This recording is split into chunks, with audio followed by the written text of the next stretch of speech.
Capítulo 5. A psi testada. Mas não posso acreditar nisso. Falou a menina. Ah, não pode. Disse a rainha, em um tom cheio de pena. Tente de novo, respire bem fundo e feche os olhos bem apertados. Alice riu de novo. Não é uma questão de tentar, majestade, disse. A gente não pode acreditar em coisas impossíveis. Ouso dizer que você não tem muita prática, disse a rainha. Quando eu tinha sua idade, sempre acreditava meia hora por dia. Ora, houve certas ocasiões em que consegui acreditar em até 6 coisas impossíveis antes de tomar o café da manhã. Ai, minha nossa, lá se vai meu chale de novo. Lewis Carroll, Alice através do espelho. Ao contrário das práticas adotadas pela rainha antes do café da manhã, os fatos, impossíveis, das pesquisas psíquicas não requerem que se acredite em nada mais do que medidas coletadas em ambiente laboratorial. Essas experiências são realizadas consoante 2 formatos básicos, aqueles projetados para testar se as informações podem ser percebidas sem a utilização dos sentidos, aqueles que monitoram o efeito de influências mentais à distância. O primeiro tipo parece envolver informações que fluem para dentro da mente, a partir do ambiente em que ela se encontra e que, dependendo de como se manifestam, são denominadas clarividência, telepatia, precognição ou percepção extrasensorial. PES. O segundo parece envolver influências, ou, mais provavelmente, informações, fluindo para fora da mente em direção ao ambiente e recebe diversos nomes, como interação mente-matéria, telecinesia e psicocinese. Visando atestar as alegações de percepção extrasensorial ou PES, isolamos um sujeito de teste de um objeto-alvo, que permanece escondido ou é colocado à distância. O alvo pode ser uma fotografia, um pequeno objeto ou outra pessoa, e a distância pode ser espacial ou temporal, ou ambas. Examinamos se o sujeito do teste obterá sucesso em descrever o alvo da maneira correta. Buscando testar as afirmações sobre a psiativa ou psicocinese, mais uma vez isolamos o sujeito do teste do alvo, que pode ser uma coisa inanimada, como um objeto leve, um sistema aleatório, como um dado sendo lançado ou degradação radioativa, ou um objeto vivo, como uma cultura de células, a fisiologia humana ou o comportamento humano. Assim vemos se a pessoa pode influenciar mentalmente esse alvo de modo que se comporte de uma maneira diferente daquela como agiria sob condições em que nenhuma influência estivesse sendo aplicada. Na essência, isso é tudo. Centenas de variações inteligentes e milhares de experiências foram conduzidas por todo o século passado, fundamentadas sobre esses 2 projetos básicos. E dúzias de empecilhos foram sendo descobertos ao longo do caminho, que poderiam resultar em falso positivos. Diversas compilações das melhores evidências para a existência de psi foram publicadas desde o início do século XX. Uma elas descrevem experiências individuais que produziram fortes evidências para a existência de psi sob condições desusadamente rigorosas ou que introduziram métodos que se tornaram paradigmas permanentes para as pesquisas psíquicas. Vamos nos deter em alguns desses exemplos. Influência mental à distância. Uma experiência clássica em telepatia foi relatada em 1923 pelo Dr. H. e F. W. Brugmans e seus colegas da Faculdade de Psicologia da Universidade de Groningen, na Holanda. Nessa experiência, foi investigado um estudante de física de 23 anos, chamado Van Damme, que afirmava possuir habilidades telepáticas. Ele foi colocado dentro de um cubículo formado por cortinas, com os olhos vendados, e lhe pediram que passasse o braço pela cortina a fim de escolher um quadrado em um tabuleiro semelhante ao do xadrez, mas com 6 quadrados por 8, que havia sido colocado em uma mesinha junto à cortina. A casa-alvo do tabuleiro que Van Damme tentaria identificar às cegas era determinada aleatoriamente pelo experimentador e mudada a cada tentativa. Um experimentador assistente, denominado agente, tomava conhecimento da casa-alvo e tentava influenciar mentalmente os movimentos do braço de Van Damme para guiá-lo na escolha do quadrado-alvo correto. Em algumas experiências, o agente ficava na mesma sala que Van Damme, em outras, observava através de uma claraboia a prova de som, enquanto permanecia no andar superior. Este estudo também foi um dos primeiros a utilizar a medida de uma reação fisiológica, a resposta galvânica da pele, para ver se a resistência elétrica da pele de Van Damme variava de acordo com suas escolhas dos alvos. Corretos versus incorretos. Os resultados dessa experiência foram extremamente significativos, com 60 sucessos em 187 tentativas, muito acima e além das 4 que seriam de esperar por pura ação do acaso.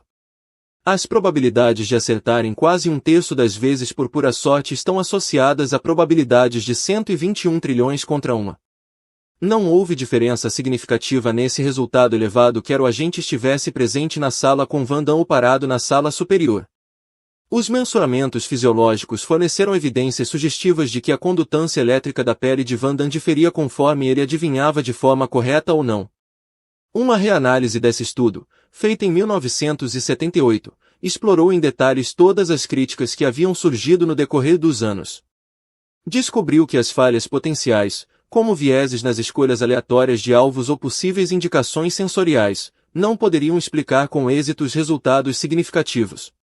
3. Esse estudo permanece importante até hoje, não apenas porque relatou fortes resultados sob condições bem controladas, como seu uso de mensurações das respostas galvânicas da pele gerou um interesse contínuo em métodos de base fisiológica para a detecção de psi inconsciente. Telepatia. Uma segunda experiência clássica que resistiu ao teste do tempo é o conjunto de cartas para a detecção de pés, que foi popularizado por meio do Laboratório de Parapsicologia de J. B. Rini, na Universidade Duke. Esse teste envolvia cartões retangulares no formato de cartas de jogar, porém, eram impressos com dentro 5 símbolos, a saber, círculo, quadrado, ondas, estrela ou triângulo, mais tarde substituído por uma cruz. Um baralho de cartas para identificar a percepção extrasensorial era composto por 5 repetições de cada símbolo, totalizando 25 cartões. Algumas vezes, esses baralhos são chamados cartas de Zener, conforme o nome do psicólogo Carl Zener, que teve a ideia e criou. Baralho inicial. Em uma rodada experimental típica, as cartas eram baralhadas muitas vezes e, depois, uma pessoa escolhia uma de cada vez, enquanto tentava mentalizar o símbolo que via nessa carta para uma pessoa distante. Essa técnica tornava possível coletar centenas de tentativas rapidamente, em grande variedade de ambientes e sob condições controladas. A análise dos resultados era realizada com grande seriedade e alguns desses resultados experimentais, conduzidos sob condições de alta segurança, forneceram evidências muito fortes para a existência de fenômenos psíquicos. Algumas pessoas parecem acreditar que os resultados de Rini com os cartões de pés foram desmitificados como sendo devidos à utilização de métodos defeituosos, fraude ou intervenção de pura sorte. Isso não é verdadeiro. Praticamente todas as críticas propostas para negar os resultados de Rini, desde defeitos nos cartões até o uso de métodos estatísticos inadequados, foram por demais discutidas na literatura relevante. Alguns propuseram que a prática de relatos seletivos, isto é, publicar somente os estudos bem-sucedidos e arquivar os fracassos poderia explicar os resultados gerais desses testes. Mas as análises demonstram que os resultados combinados das 188 experiências descritas por Rini em seu livro de 1940, Extrasensor Perception After 60 Years, se acham tão distantes da possível intervenção da sorte cega, que seriam necessários 428.000 estudos não relatados para eliminar os resultados das 188 experiências descritas. 4. Considerando que foram utilizados 60 anos para produzir essas 188 experiências, ou cerca de 3 estudos anuais, nesse ritmo os estudos faltantes teriam levado 137.000 anos para ser produzidos. Suponho que seja concebível que os nossos antepassados diretos, os homens de Cro-Magnon, tivessem se ocupado com frequência, durante a Era Paleolítica, na condução de experiências fracassadas de pés e não pudéramos comunicar os resultados porque ainda não haviam inventado a escrita. No entanto, acho que isso é levar as coisas um pouco longe demais. Quanto às preocupações referentes à qualidade científica dessas experiências, a filósofa Fiona Steenkamp analisou em detalhes os testes de pés realizados com esses cartões durante a Era Rini. 5. Ela descobriu que, à medida que os controles melhoravam para afastar problemas potenciais, como pistas sensoriais, erros de registros e fraudes de investigadores, por exemplo, os resultados declinavam, e mesmo os estudos controlados com rigor tinham probabilidades de ocorrência versus ocorrências casuais de 375 trilhões contra uma. A barra na extrema-direita na figura 5.1. Uma das experiências individuais citadas com maior frequência com relação à Era Rini é o teste de telepatia à distância Pierce-Pratt. Essa experiência foi conduzida entre agosto de 1933 e março de 1934, e consistiu de 74 rodadas com baralhos de 25 cartas para a detecção da pez. A pessoa que agiu como receptor telepático foi Hubert E. Pierce Jr., estudante da Faculdade de Teologia da Universidade de Duke. Ele se havia apresentado a Rini, declarando acreditar ter herdado as habilidades de clarividência de sua mãe. Rini e seu colega Gaiter Pratt já haviam conduzido informalmente 700 rodadas dos 25 cartões com Pierce sob grande variedade de condições quando constataram que ele atingira uma taxa de acertos de 32%, onde a expectativa aleatória seria de 20%. Este resultado foi muito significativo e decidiram conduzir uma experiência controlada ao extremo, colocando Pratt e Pierce em diferentes edifícios. A experiência não foi realizada como um teste de telepatia, mas sim como um teste para identificar clarividência. Pratt aleatorizou e manipulou as cartas-alvo do baralho de pés, porém sempre com a face para baixo em todas as tentativas, de modo que nem mesmo ele sabia quais eram os símbolos. Rini participava da experiência verificando os resultados registrados e observando fases do teste. Com relação ao tempo, Pierce visitava Pratt em seu laboratório de pesquisas, que estava localizado no andar superior do edifício de Ciências Sociais, dentro do campus da Universidade de Duke. Segue-se um excerto das descrições do teste realizadas por Rini. Os dois homens sincronizavam os relógios e estabeleciam um momento exato para o início do teste, determinando um tempo suficiente para Pierce atravessar o quadrângulo até a biblioteca, em que ele ocupava, conforme havia sido combinado, um cubículo escolhido nos depósitos da parte posterior do prédio.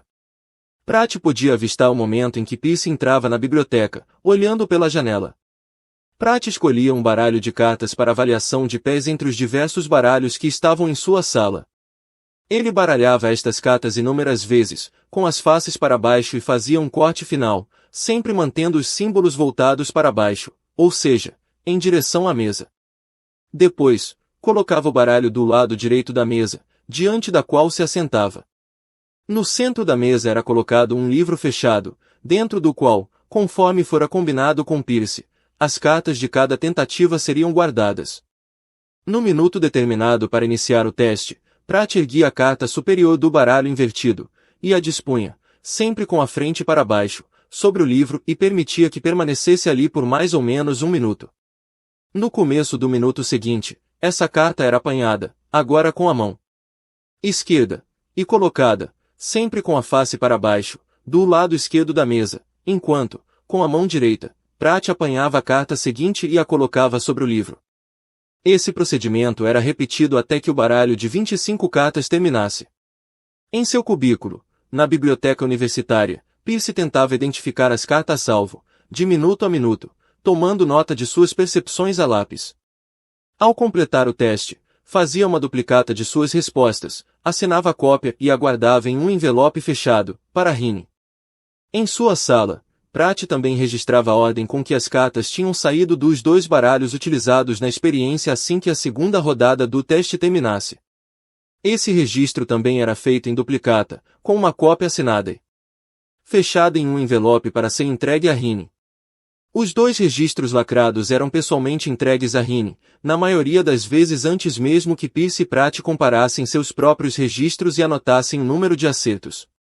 Nas poucas ocasiões em que Pratt e Pierce se encontraram e compararam seus originais abertos antes que ambos entregassem as duplicatas seladas para Rini, os dados não poderiam ser modificados sem que tivesse havido possibilidade de conluio, porque Pratt conservou ambos os resultados abertos e qualquer discrepância entre estes e os entregues a Rini teria sido percebida.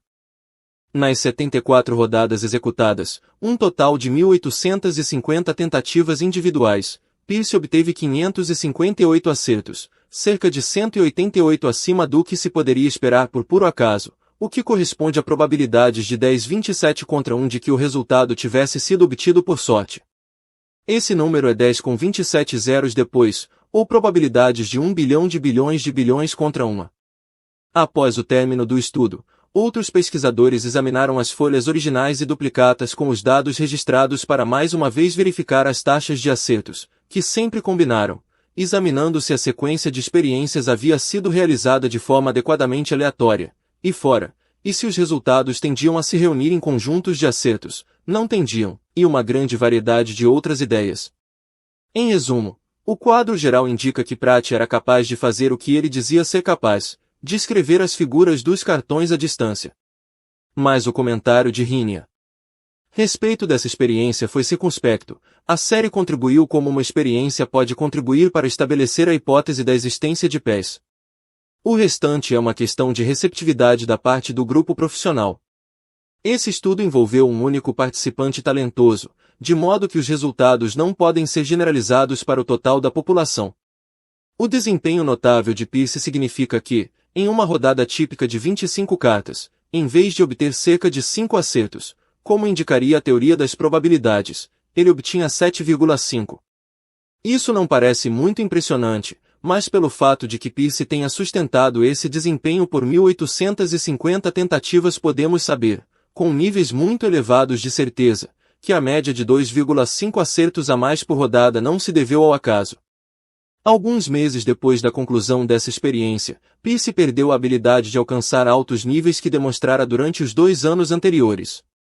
De fato, muitas das pessoas que apresentaram resultados elevados durante os testes com os cartões de identificação de pés acabaram perdendo suas habilidades, alguns depois de milhares de rodadas, outros após dezenas de milhares. A razão mais óbvia para esses declínios é que estes testes são excitantes, divertidos e motivadores por mais ou menos 10 minutos. Depois, ocorre o mesmo que o efeito do anestésico, passando aos poucos depois do final de uma cirurgia. Os testes vão se demonstrando cada vez mais aborrecidos até que você acaba preferindo enfiar uma varinha no olho do que continuar a adivinhar qual é a próxima carta. Por fim, esse crescente fator antimotivacional extingue a própria habilidade que provocara o interesse inicial. Todavia, os resultados desses testes exigem uma explicação, e já sabemos que o acaso foi afastado como sendo impossível. Assim sendo, o que permanece? Quando tudo mais falha, a explicação da última trincheira sempre é a fraude. O psicólogo Mark Ansel, em seu livro de 1964, intitulado ESP, A Scientific Evaluation, propôs que Pratt não permanecia na biblioteca, como combinado.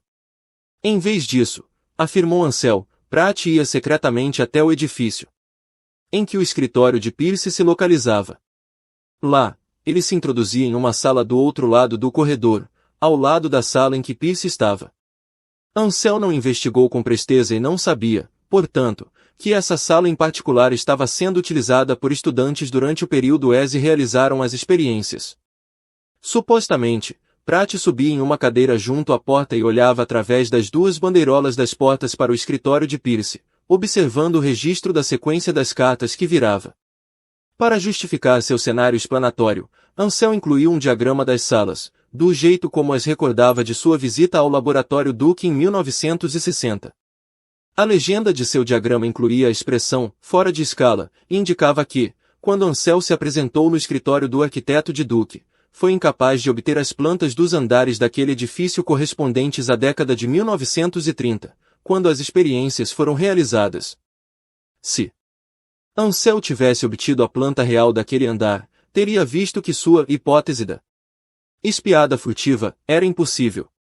9. Todavia, essa experiência, como qualquer outra experiência que apresente resultados excepcionalmente bons, não poderá convencer pessoas teimosamente incrédulas.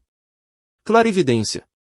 Em uma experiência psíquica envolvendo o recebimento e desenho de imagens, uma pessoa seleciona ou imagina um objeto e dele faz um esboço, concentrando-se depois em enviar essa imagem para um parceiro distante. O parceiro tenta reproduzir o mesmo objeto ou esboço, e depois, as 2 ilustrações são julgadas para identificar as similaridades. Alguns dos primeiros testes envolvendo desenho de imagens projetadas não satisfariam os padrões de controle experimental modernos porque as imagens-salvo não eram sempre selecionadas de maneira aleatória. Hoje, sabemos que uma pessoa normal tem muita dificuldade em selecionar coisas ao acaso, de modo que o esboço aleatório de uma pessoa pode corresponder intimamente ao desenho aleatório de outra, porque partilham de lembranças e experiências comuns. Digamos que um casal resolve se divertir, realizando esse tipo de testes depois de ter passado junto um dia no oceano. É provável que temáticas referentes à água estivessem borbulhando em suas mentes, como a imagem de uma gaivota surgiria mais espontaneamente nas mentes dos dois que, digamos, a de um cacto, e essa recordação compartilhada poderia facilmente ser a mímica involuntária de um caso de telepatia. Com essa advertência presente, algumas das experiências primitivas de projeção e recepção de imagens foram bastante impressionantes. Além disso, os pesquisadores da época já estavam conscientes de que vieses comuns poderiam ser um ponto de comunicação entre os sujeitos da experiência e experimentavam com pares de pessoas diferentes e métodos diferentes de escolha de alvos, para verificar se tais fatores produziam diferenças nos resultados. Upton Sinclair. Um exemplo de uma série de experiências com recepção de desenhos bem sucedida é relatada no livro Mental Rádio, publicado em 1930 pelo ativista social norte-americano Upton Sinclair. Sinclair atingiu a fama devido à sua novela The Jingle, publicada em 1906, em que descrevia as péssimas condições de trabalho dos operários e a falta de condições de higiene nos frigoríficos de Chicago.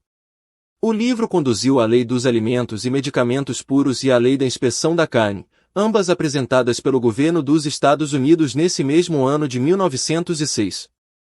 Muitos anos depois, publicou outra novela com o título Dragon's Teeth, em 1942, denunciando o crescimento do Partido Nazista Alemão, e ganhou o Prêmio Nobel de Literatura. Sinclair escreveu Mental Rádio em colaboração com sua esposa, Mary Craig Sinclair. Craig, como era conhecida, foi a principal participante de talento a ser estuda pelo livro e foram suas habilidades repetidamente demonstradas que, por fim, convenceram o cético Sinclair e muitos outros da existência de telepatia. Nessas experiências, Sinclair fazia o esboço de um pequeno objeto e depois Craig, que se mantivera à distância, tentava perceber mentalmente o esboço e reproduzi-lo. Algumas vezes, era um amigo da família que desenhava um esboço e alguns dos testes foram realizados quando Craig se encontrava a muitos quilômetros de distância da pessoa que desenhava a figura. Mental Rádio reproduz dúzias de exemplos desses testes, mostrando espantosas semelhanças, muito além do que seria de esperar por acaso. Craig convenceu Sinclair de que ele deveria registrar suas convicções em formato de livro, mesmo que, de forma irônica, a telepatia fosse mais controvertida do que a promoção de justiça social empreendida por Sinclair. Segundo ele escreveu, não existe uma só coisa no mundo que me leve a praticar este ato, exceto a convicção que foi forçada sobre mim de que a telepatia é real e que a lealdade à natureza do universo torna necessário que eu faça esta afirmação. Os amigos de Sinclair escreveram artigos de revisão do livro com títulos chamativos como Sinclair tornou-se fantasmagórico. Mas ele permaneceu firme, explicando que é uma tolice deixar-se convencer sem evidência, mas é igualmente tolo recusar-se a ser convencido quando surgem evidências reais. Albert Einstein foi um dos mais famosos amigos de Sinclair. Einstein demonstrava-se cético com relação à telepatia, mas respeitava a integridade de Sinclair e estava disposto a considerar seus dados. Depois de ler o livro, Einstein concordou em escrever um prefácio para a tradução alemã de Mental Rádio. Foi Einstein quem escreveu o seguinte: li o livro de Upton Sinclair com grande interesse e estou convicto de que merece séria consideração, não apenas por parte dos leigos, mas também dos psicólogos profissionais. Por um lado, os resultados das experiências com telepatia, de forma cuidadosa e clara, expostos neste livro, sem dúvida, se encontram além do que um investigador da natureza considera ser pensável. Por outro, está fora de questão, no caso de um escritor e observador tão consciencioso como é Upton Sinclair, que ele esteja lançando uma fraude deliberada sobre o mundo de seus leitores, sua boa-fé e confiabilidade não podem ser colocadas em dúvida. Portanto, se de algum modo os fatos aqui apresentados não forem o efeito da telepatia, mas de alguma influência hipnótica inconsciente de pessoa para pessoa, isto também seria de elevado interesse psicológico. Em nenhum caso os círculos interessados em psicologia deveriam pôr de lado descuidadamente este livro. Assinado em 23 de maio de 1930. Alguns dos amigos de Sinclair pediram para que ele não publicasse o livro por temerem que sua reputação fosse arruinada. Um de seus amigos lhe disse que os resultados não tinham a menor possibilidade de ser verdadeiros, uma vez que a existência real da telepatia o forçaria a abandonar as noções fundamentais sobre as quais sua vida inteira fora baseada.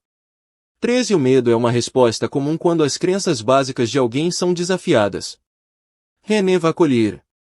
Um segundo exemplo de experiências com transmissão mental de figuras é descrito no livro Mind to Mind, publicado em 1948 pelo pesquisador francês René Vauquelier.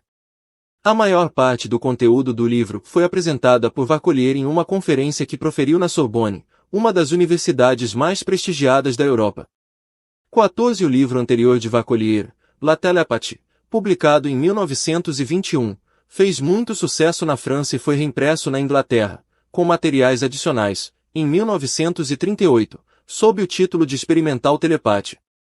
Vauquelier já se convencera da existência da telepatia por meio do trabalho de Heine e de outros, de modo que o objetivo básico de seus livros era explorar de que forma a telepatia ocorria. A maioria de suas experiências e análises se focalizou nas formas segundo as quais as imagens salvo originais eram distorcidas ou, de outro modo, mal percebidas pelos receptores. Ele observou que as imagens não eram transmitidas como fotografias, mas que eram misturadas, quebradas em seus elementos componentes, os quais depois, ao ser transmitidos, são muitas vezes organizados em novos padrões. O que Vauquelier demonstrou é compatível com o que a neurociência cognitiva moderna aprendeu a respeito de como as imagens mentais são construídas pelo cérebro. Isso demonstra que as percepções telepáticas borbulham desde o inconsciente até o consciente e são provavelmente processadas pelo cérebro da mesma maneira que geramos as imagens dos sonhos. Deste modo, as imagens telepáticas são menos precisas que as imagens dirigidas à mente pelos órgãos sensoriais e, assim, se acham sujeitas a distorções. Watley Carrington. Uma terceira série de experiências com transmissão de desenhos foi relatada em 1941 por Watley Carrington, psicólogo da Universidade de Cambridge, na Inglaterra, que se referiu a essas experiências como sendo estudos em cognição paranormal. Carrington foi pioneiro da utilização da seleção aleatória de figuras e da análise estatística por referência cruzada. Ele também usava um terceiro investigador, independente, com o objetivo de garantir que os dados fossem manipulados e registrados da maneira correta e para prover proteção contra fraudes. Carrington ficou motivado em conduzir suas experiências porque se achava persuadido de que as experiências sobre transmissão de imagens até então relatadas já garantiam evidências suficientes para a existência de fenômenos psíquicos. Conforme ele mesmo escreveu, com um tom áspero, estes estudos me convenceram de que, a despeito das maquinações de charlatães malévolos que aparentemente dominam o assunto, a argumentação sobre a suposição da existência de resultados positivos genuínos e significativos já obtidos e demonstrados no passado por meio de experiências deste tipo demonstrou-se muito forte. Carrington estabeleceu-se 4 objetivos principais. 1. O projeto e as condições tinham de ser previamente especificados de maneira clara. 2. A avaliação dos resultados não podia ter qualquer viés. 3. Os resultados tinham de ser estatisticamente significativos. E 4. A experiência deveria ser executada de forma que pudesse ser repetida. Cada uma de suas experiências de transmissão de figuras resultante desse esquema durou 10 noites, com a apresentação de um único desenho por noite. Em cada uma dessas noites, Carrington ou sua esposa fazia um desenho. O tema do desenho era determinado pela abertura de um livro de tabelas matemáticas de forma aleatória, depois pela escolha dos últimos algarismos dos primeiros 3 ou 4 itens dessa página, por fim, pela consulta da página assim determinada no dicionário Webster até se encontrar nessa página ou na seguinte o primeiro item que pudesse ser desenhado. Carrington pendurava um desenho baseado nesse item em uma das paredes de seu gabinete às 7 horas da noite e o deixava ali até a manhã seguinte. Ele descreveu essa peça em detalhes e as precauções que tomava para prevenir qualquer fraude da parte de alguém que espiasse por uma das janelas ou que entrasse no escritório. Os participantes da experiência tentavam perceber o desenho de qualquer lugar em que estivessem e em qualquer hora que lhes fosse conveniente, depois que o desenho original tivesse sido afixado. Houve um total de 5 experiências, cada uma com 10 desenhos, completando 50 desenhos-alvo. Cerca de 250 participaram dessas 5 experiências e produziram, em conjunto, 2,2 mil desenhos. Menos de uma dúzia de pessoas tomou parte em mais de uma série experimental. Um juiz independente, que não sabia quais eram as figuras-alvo, avaliou os esboços dos participantes.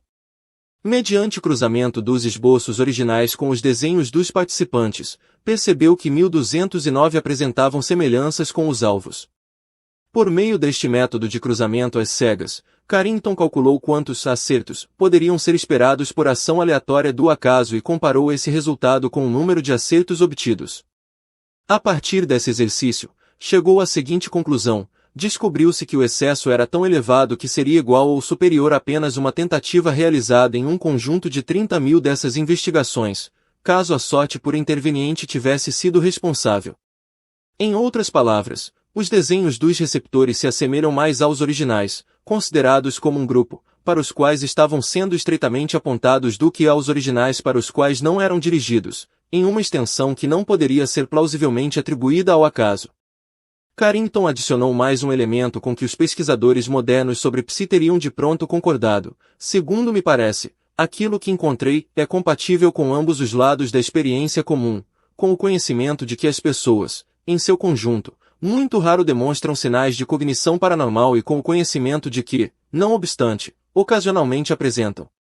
Por fim, o fato de que a habilidade concernente é bastante distribuída ou, pelo menos, não se acha concentrada em qualquer grau espantoso entre umas poucas pessoas especialmente bem dotadas, sugere ser possível que esse seja um atributo comum a toda a humanidade, sem nenhuma característica má a respeito, a tal ponto que, tudo considerado, o adjetivo paranormal possa ser inadequado para descrever essa característica.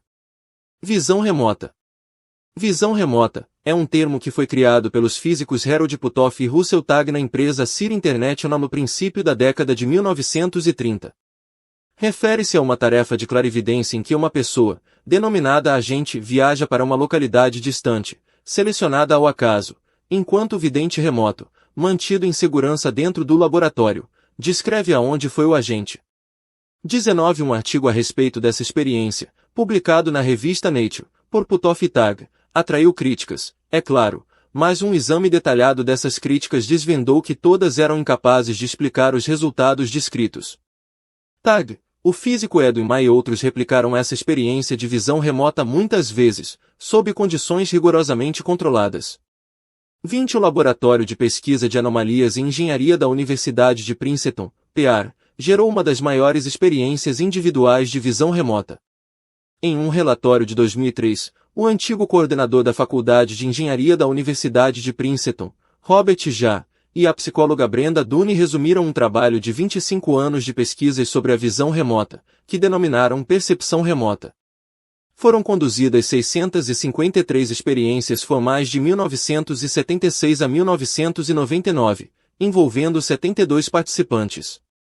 A maioria foi conduzidas precognitivamente, significando que o futuro alvo foi selecionado, de forma aleatória, depois que o receptor ou receptora já havia registrado suas impressões. O laboratório PR desenvolveu métodos analíticos refinados de maneira progressiva ao longo dos anos, expandindo os métodos mais simples utilizados meio século antes por Carrington.